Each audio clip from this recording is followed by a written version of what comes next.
Olá, senhores avaliadores, a paz do Senhor Jesus Cristo. Meu nome é José Carlos Pereira dos Santos, sou cursando do curso Bacharel em Teologia. O meu orientador é o digníssimo professor Marcos Vinícius Cavalcante Corrêa, e o tema do meu trabalho é a ressurreição física de Cristo, uma defesa ao dogma do cristianismo ortodoxo. Essa pesquisa ela parte do seguinte problema: qual é a importância da ressurreição física de Cristo para a fé cristã? E o impacto que a teoria do corpo imaterial de Cristo pode causar. Desse modo, o objetivo geral foi fazer uma análise dentro do campo da teologia sistemática, mais precisamente da cristologia e soteriologia, e apresentar uma defesa contundente sobre a ressurreição física de Cristo. Para tanto, a primeira sessão foi feita para descrever a criação do homem em um corpo físico e biológico. A segunda sessão foi apresentar a teoria do corpo imaterial de Cristo, ensinada pelo gnosticismo e pelo Testemunhas de Jeová, uma vez que eles alegam que a ressurreição de Cristo não aconteceu de forma física, mas espiritual, imaterial. Já na terceira sessão, faz-se necessário uma desqualificação, dessas teorias do corpo imaterial de Cristo, mostrando uma análise de especialista na área teológica, e assim concluir que Cristo nasceu com corpo físico, morreu com corpo físico e ressuscitou com corpo físico. Tudo isso parte da afirmação que Cristo precisava ter um corpo físico para ser o segundo Adão e morrer pelo pecado de toda a humanidade, sendo o sacrifício substitutivo. Portanto, afirmar que Cristo não teve um corpo físico ou não ressuscitou fisicamente causaria sérios problemas doutrinários à fé cristã. Então foi realizada uma pesquisa de caráter dialético com a finalidade aplicada, o objetivo descritivo e uma abordagem qualitativa por meio de uma pesquisa bibliográfica. A criação do homem tem início à vontade de Deus, uma vez que essa vontade é expressa em Gênesis capítulo de número 1, versículo de número 26 e 27. Eu vou ler. E disse Deus: façamos o homem à nossa imagem, conforme a nossa semelhança, e domine sobre os peixes do mar, e sobre as aves do céu, e sobre o gado, e sobre toda a terra, e sobre todo réptil que se move sobre a terra. E criou Deus o homem à sua imagem, a imagem de Deus os criou, homem e mulher os criou. O ser humano, ele é a coroa da criação de Deus, porque é o único ser criado à imagem e semelhança de Deus. E isso distingue o ser humano do restante da criação. E o objetivo apresentado no texto por Deus ter criado o homem à sua imagem e semelhança, era para que o homem o representasse e dominasse sobre toda a criação. O Wannengrunden, no seu livro Teologia Sistemática Atual e Exaustiva, da editora Vida, segunda edição 2010, ele diz o seguinte: façamos o homem à nossa imagem conforme a nossa semelhança, significa simplesmente façamos o homem como um de nós para que nos represente. Então, Deus, uma vez que fez o homem para que fosse representante dele e dominasse sobre a criação, ele forma o homem com um corpo físico. Isso vemos claramente em Gênesis capítulo de número 2, versículo de 7 ao 8, que diz: e formou o Senhor Deus o homem do pó da terra e soprou sobre suas narinas o fôlego de vida, e o homem foi feito alma vivente. E plantou o Senhor Deus um jardim no Éden, do lado oriental, e pôs ali o homem que havia formado. Esse texto mostra o momento em que o ser biológico é formado. Primeiro Deus forma ele do pó da terra, fazendo um corpo físico, e depois Deus sopra nas suas narinas o fôlego de vida, e o homem foi feito alma vivente. O Dr. Júlio Andrade Ferreira, em seu livro sobre a teologia sistemática contemporânea, publicada pela editora Fonte Editorial, diz que o homem é hidrogênio, é carbono, é cálcio, é fósforo. O homem é um sistema de troca com o ambiente. Então, o homem biológico é um sistema de troca com o ambiente. Um exemplo claro disso é que o homem ele precisa, por exemplo, do oxigênio, que é transmitido através das plantas e das árvores, que de dia solta esse oxigênio, de noite ela puxa o gás carbônico, e de dia ela solta o oxigênio que o homem precisa para respirar. Então o homem, ele é o ser biológico inserido na natureza, no ambiente. Isso é possível, e por isso que é possível ver que na atualidade há manifestações concernente à preservação do ambiente, do meio ambiente, porque o homem necessita disso para viver. E esse ser humano físico e biológico, ele foi posto no meio do paraíso que Deus havia formado. E no meio desse paraíso tinha duas árvores que se destacavam pela sua importância. A primeira árvore é a árvore da vida, e a segunda árvore é a árvore da ciência do conhecimento do bem e do mal, que Deus disse para o homem: você não pode tocar nela, porque no dia que você tocar, certamente morrerá.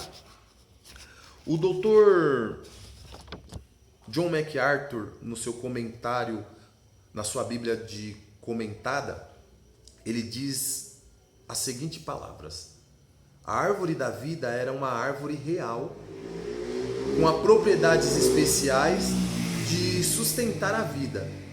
Ela estava plantada no centro do paraíso, do jardim, que estava à vista de Adão, e cujos frutos ele comeu, sustentando assim a sua vida. Então o ser humano precisava da árvore da vida para viver continuamente. Se nós analisarmos o capítulo de número 22, versículo 2 de Apocalipse, que está escrito dessa maneira: no meio da sua praça e de um a outro lado do rio estava a árvore da vida, que produz 12 frutos, dando seu fruto de mês em mês, e as folhas da árvore era saúde para as nações. A expressão do grego ali é terapia para a saúde, que segundo o dicionário de Strong, no artigo 23-22, ele diz que quer dizer cura, aliviar de uma doença, até mesmo rejuvenescer. Portanto, o homem físico e biológico não adoecia, não envelhecia e não morria, porque em tempos ele comia do fruto da árvore da vida que estava no meio do paraíso. E esse direito ele perdeu após a sua queda, estando condenado à morte, uma vez que ele não tinha mais acesso à árvore da vida. Ele morreu, ele envelheceu e morreu, precisando de um remidor que fosse um homem, um ser humano como ele, porém que não fosse herdeiro do pecado original, que fosse puro, sem mancha, que voluntariamente entregasse a sua vida para pagar o pecado da humanidade, sendo, portanto, sacrifício substitutivo. E isso acaba aqui no de confronto já com a doutrina do gnosticismo, do corpo imaterial de Cristo, uma vez que eles acreditavam que o mundo físico ela foi criada por um demiurgo que eles identificavam como Yahvé, e que esse demiurgo, para conceber sabedoria secreta aos gnósticos, deu à luz a um filho que era cheio da semente espiritual de Achamote, e esse filho era Cristo, que nasceu no ventre de Maria e habitou no homem Jesus de Nazaré, porém seu corpo não era de carne, era só aparência. Na verdade, sua aparição era fantasmagórica. Até porque o mundo físico, como foi criado por um demiurgo, era mau, e se o mundo físico era mau, o corpo também era. Então Cristo não se fez carne, realmente, dando início à doutrina do docetismo e do corpo imaterial de Cristo, que atinge de forma direta a fé cristã. Então tudo que Jesus sofreu, segundo o gnosticismo, foi aparência e não aconteceu verdadeiramente em um corpo físico. E ele também não ressuscitou em um corpo físico. E essa ideia também é apregoada pelo Testemunhas de Jeová, porque eles dizem que Jesus não ressuscitou num corpo físico, mas sim um corpo espiritual, ou um corpo imaterial. E as suas aparições aos seus discípulos após a sua ressurreição também eram fantasmagóricas. Porque o corpo de Cristo Deus escondeu, como escondeu o corpo de Moisés, segundo eles. E esse pensamento causa um terrível problema à centralidade da fé cristã, que acredita na ressurreição física de Cristo, uma vez que ele é o sacrifício substitutivo. Portanto, o resultado dessa pesquisa, elas vão desconstruir esses pensamentos. Na Bíblia de Gênebra, na segunda edição 2009, na editora Cultura Cristã, diz o seguinte: o Verbo eterno de Deus não apenas apareceu ou deu a impressão de ser feito carne, mas de fato se fez carne, isto é, tomou sobre si mesmo uma mesma genuína e completa natureza, incluindo o corpo humano. Então Jesus Cristo possuía um corpo humano físico como qualquer outro. Se nós pegarmos Lucas capítulo 2, versículo 7, você vai ver que ele nasceu como um bebê comum. E Lucas capítulo 2, versículo 40, a Bíblia diz que ele crescia o menino, se fortalecia, enchendo de sabedoria e graça, e a graça de Deus estava sobre ele, ou seja, ele da sua infância à sua maturidade, ele cresceu como qualquer outro. Jesus ficava cansado como qualquer outro ser humano. Ele tinha cansaço como outro ser humano. João capítulo 4, versículo 6, isso vai mostrar isso. O seu corpo necessitava de água, como também necessitava de comer, como qualquer outro corpo humano. Isso vai estar em João capítulo 19, versículo 28 e Mateus capítulo 4, versículo 2. E além desses versículos que mostram que Cristo tinha um corpo físico, a Bíblia diz em Filipenses capítulo 2, versículo 5 e 8, que ele se apropriou do corpo físico. A Bíblia fala assim: de sorte que haja, Filipenses capítulo 2, versículo 5 ao versículo 8, de sorte que haja em vós o mesmo sentimento que também houve em Cristo Jesus, que sendo em forma de Deus, não teve por usurpação ser igual a Deus, mas esvaziou-se a si mesmo, tomando a forma de servo, fazendo semelhante aos homens, e sendo achado na forma de homem, humilhou-se a si mesmo, sendo obediente até a morte, e a morte de cruz. E em João capítulo 1, versículo 1 ao 3, no versículo 14, no Evangelho segundo escreveu João, a Bíblia diz que no princípio ele era o Verbo, e o Verbo estava com Deus, e o Verbo era Deus. Ele estava no princípio com Deus, todas as coisas foram feitas por ele, sem ele nada que foi feito se fez. Daí no versículo 14 diz: e o Verbo se fez carne e habitou entre nós. Então, todos esse versículo mostra que Cristo Jesus tinha um corpo humano. E como foi que ele se fez homem sem ser herdeiro do pecado de Adão? Através do sacrifício, através do nascimento virginal. Através do nascimento virginal de Cristo. Porque todo o ser humano, ele nascido com herdeiro do pecado de Adão, ele nasce de uma relação entre um homem e uma mulher. Cristo, ele foi o único que não nasceu dessa maneira. Então, em Cristo é interrompido a linhagem contínua de descendência de Adão. E esse foi o método utilizado por Deus para trazer Cristo com um corpo físico, mas sem pecado. Isso nós vemos na declaração do anjo fez a Maria no capítulo 1 de Lucas, versículo 35, que diz: e o Espírito Santo virá sobre você, e o poder do Altíssimo te cobrirá com a sua sombra, assim o que nasceu será chamado de santo, filho de Deus. Então o Espírito Santo, a concepção do Espírito Santo em Maria foi justamente isso, ele será chamado santo, filho de Deus. E por que Jesus precisava ter um corpo humano? Primeiro, para ser o segundo Adão e ser bem sucedido naquilo que Adão falhou. Isso você vai ver em Romanos capítulo 5, versículo 12, e em 1 Coríntios capítulo 15, versículo 21 e 22. E também para ser o sacrifício substitutivo. Cristo precisava ser homem para ser o sacrifício substitutivo.